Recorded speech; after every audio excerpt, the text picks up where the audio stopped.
दर्शक बंधु जानुरी 22 थिला आम देश पई एक ऐतिहासिक दिन कारण अयोध्या नवनिर्मित प्रभु श्रीरामंक मंदिर रे प्रतिमूर्तिर प्राण प्रतिष्ठा कार्यक्रम अनुष्ठित होइथिला।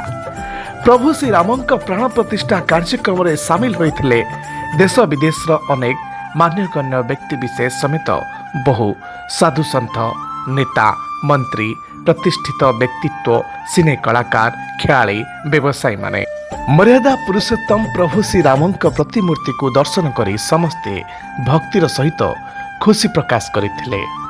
कला पत्थर रे निर्मित प्रभु श्रीरामंक बालक रूप सभिंक मन को भक्तिर सागर रे भिजाई देइथिला। तेबे किछि भक्तंक मन रे ए प्रश्न उंकी मारिछि जे प्रभु श्रीरामंक प्रतिमूर्ति कला रंगर पत्थर रे काहेकि निर्माण होइछे। निश्चय भावे आपणक मनरे मध्य प्रश्न आसुथुव प्रभु श्रीरामंक मूर्ति कला रंगर पत्थर रे काहेकि निर्माण होइछे। तबे आसंतु जानिबा प्रभु श्रीरामंक प्रतिमा कला पत्थर रे निर्मित होइछे। ए पत्थर को कृष्ण शिला मध्य कहा जाय थाए। जे पत्थर रे प्रभु श्रीरामंक प्रतिमा निर्माण होइछे से पत्थर अनेक गुण मध्य रहिछे।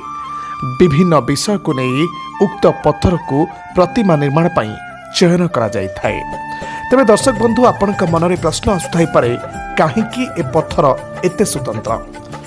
प्रभु श्रीरामंक मूर्ति निर्माण रे व्यवहृत होइथिबा ए पत्थर एक भल गुण हेउछि जे जेतेबेले प्रभु श्रीरामंक क्षीर रे अभिषेक करा जिवो सेतेबेले पत्थर कारणरू क्षीरर गुण रे कोनोसी परिवर्तन हेबो नाही।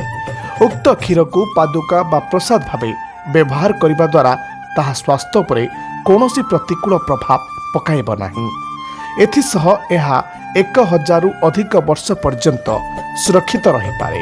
एहार अर्थ एही मूर्ति रे कौनसी परिवर्तन हेब नाही। तेबे एहा व्यतीत वाल्मीकि रामायण रे भगवान श्रीरामंक रूप को कला रंग बोली वर्णना करा जाइछे। तेणु विभिन्न मंदिर रे प्रभु श्रीरामंक मूर्ति को कला रंगर पत्थर रे निर्माण करा जाए। श्रीराम जन्मभूमि तीर्थक्षेत्र साधारण संपादक चंपत राय कहवा अनुଯାୟୀ भगवान श्रीरामंक प्रतिमा जने 5 वर्षर बालक परि देखा जाउछि। से कहिछन्ति जे ए मूर्तिर उच्चता 51 इंची एवं श्रीरामंक मूर्ति कला पत्थर रे निर्मित। प्रभु श्रीरामंक ए प्रतिमा भगवान को अनेक अवतार को दर्शाउछि। सारा विश्व रे एक प्रकार राममय हो जाइथिला जेतेबेले मर्यादा पुरुषोत्तम प्रभु श्री रामचंद्र 500 वर्ष परे अयोध्या को फेरिचंती एवं निज मंदिर रे निजे विद्यमान होइछंती। एहाकु नेई सारा देश सबुठी लोकंक मनरे रामचंद्र को नेई भक्ति भाव देखा देइथिला। प्रत्येक जगह पूजा पाठ यज्ञ मध्य अनुष्ठित होइथिला। तो एहारी भितरे प्रभु रामलाल अयोध्या को फेरी आसिछंती। Report Uttar Pradesh news.